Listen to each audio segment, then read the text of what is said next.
Grace and peace be with you.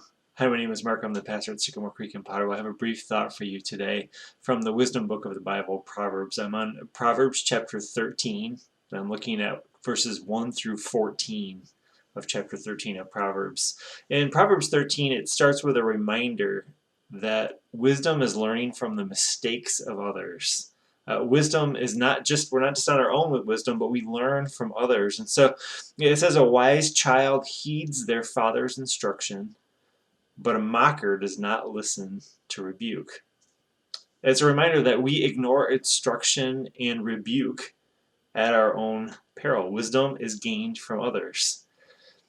Now, it continues in verse 10, Proverbs does, saying that wisdom is found in those who take advice.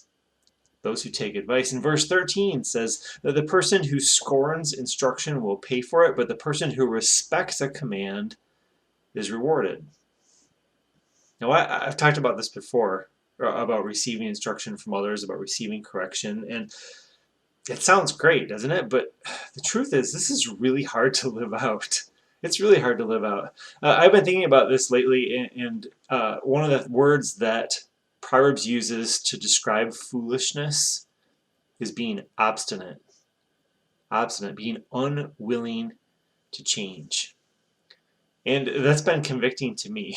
I've noticed lots of areas in my life where, whether I realize it or not, I'm being obstinate. And my hope and my prayer for you is that you might move away from foolishness, from being obstinate, into learning and growing from the correction and from the wisdom and from the rebuke of others. When we love God, when we follow God passionately, there's a humility that we have in the midst of that is a gift of God that allows us to receive help from others in growing in wisdom. Now, my hope and my prayer for you today is that you might move toward righteousness and wisdom and away from being obstinate. God's grace and peace be with you.